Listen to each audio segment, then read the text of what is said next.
আসসালামু আলাইকুম। আজ আমি আপনাদের দেখাবো আমার ছাদ বাগানের বর্তমানে টমেটো গাছগুলোর কি অবস্থা।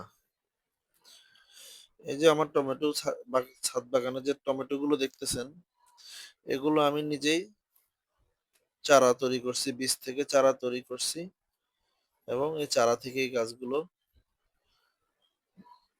হয়েছে, বড় হয়েছে। এগুলো একটি মিষ্টি জাতের টমেটো। এবছর কিন্তু আমার ছাদে খুব একটা ফসল অথবা শীতের সবজি খুব একটা ভালো করতে পারে নাই অথবা ভালো করে হয় নাই আবহাওয়ার কারণে অথবা বিভিন্ন কারণে হইতে পারে। আমিও নিজেও সময় দিতে পারি না কারণ আমার নিজেরও কাজ থাকে। কাজের ফাঁকে ফাঁকে ছাদ বাগানটা করি। আপনাদের একটা জিনিস বলে রাখা ভালো, আমি মূলত ইউটিউব চ্যানেলটা খুলেছি ৩টা ভাগে।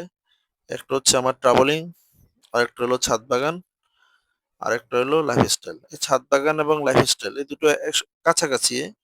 আর ট্রাভেলিংটা আলাদা, সম্পূর্ণ আলাদা। মাঝে মধ্যে ট্রাভেলিং দেওয়ার চেষ্টা করব। এই যে এই টমেটোগুলো একটি মিষ্টি জাতের টমেটো। এগুলো মিষ্টি জাতের টমেটো। এগুলো মিষ্টি জাতের টমেটো সাধারণত, কিন্তু এগুলো আমার নিজেরই চারা তৈরি করা। আমি আমার এই ধরনের বেড আমার ৩টা আছে। এগুলোতে বিভিন্ন শাকসবজি করি, গরমকালে শীতকালে উভয় সময় করি। এটা ছাড়াও আমি বাজার থেকে টমেটো কিনেছিলাম। এগুলো কিন্তু টিকানো সম্ভব হয় নাই। চারাগুলো নষ্ট হয়ে গেছে। অনেকগুলো টাকা খরচ হয়েছে। পরে সিদ্ধান্ত নিলাম যে এ এটা দিয়ে নিজেই চারা তৈরি করে ক্ষেত টমেটো বাগান করব। যেই কথা সেই কাজ। এই দেখেন টমেটোগুলো পাকাও ধরছে। বেশি দিন হয় নাই বয়স। বয়স ১ মাসের মতো হয়েছে। ১ মাসের মতো হয়েছে। কিন্তু এই যখন টমেটো বড় হয়ে গেছে, পাকাও শুরু হয়ে গেছে। কারণ টমেটো এমন একটা জিনিস যেটা রৌদ্র বেশি পড়লে টমেটো বুঝে যে তার সিজন শেষ হওয়ার পথে, সেজন্য সে পেকে যাচ্ছে। এটাও কিন্তু মাশাআল্লাহ দেখেন অনেক ভরপুর টমেটো। কিন্তু এখন এগুলো আর সিজন শেষ, খুব তাড়াতাড়ি হারভেস্ট করে অন্য কিছু লাগাবো। এই যে দেখেন ওই যে পেঁয়াজ পাতা দেখা যাচ্ছে, এগুলো আমি হারভেস্ট করে অনেক তুলে খেয়ে ফেলছি। কিছু পেঁয়াজ পাতা রেখে দিছি।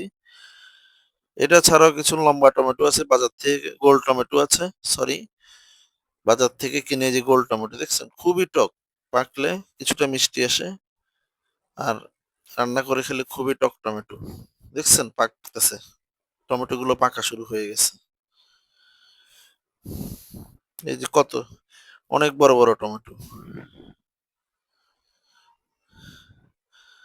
আপনারা এবারে শীতের সিজনে কে কে টমেটো বাগান করেছিলেন, সবাই একটু কষ্ট করে আমাকে জানাবেন কমেন্টস করে।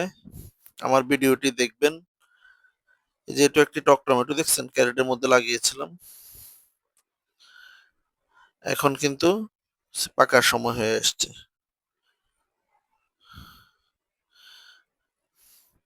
আরো একটি টপে লাগিয়েছি, আরো একটি টপে লাগাবো, সেটাও দেখতেছি, দেখাচ্ছি। ওইটা লম্বা টমেটো এটাও বাজার থেকে কিনে আনছি। এই যে এই টমেটো গাছগুলো বাজার থেকে কিনে আনা, দেখছেন, এগুলো কিন্তু খুব একটা ভালো হয়নি টমেটো। এই যে দেখেন এটাও কিন্তু লম্বা টমেটো, কিন্তু এটা কিছুটা টক আর লম্বা, কিন্তু খুব বড় হয়নি সাইজে। এবছর আবহাওয়াটা জানি খুব একটা ভালো যায়নি, ওই কারণে টমেটো খুব একটা ভালো হয়নি। ফলনের দেরিতে লাগানো হয়েছে। আমার ভিডিওটি ভালো লাগলে লাইক, শেয়ার, কমেন্টস এবং সাবস্ক্রাইব করবেন। আল্লাহ হাফেজ। আসসালামু আলাইকুম।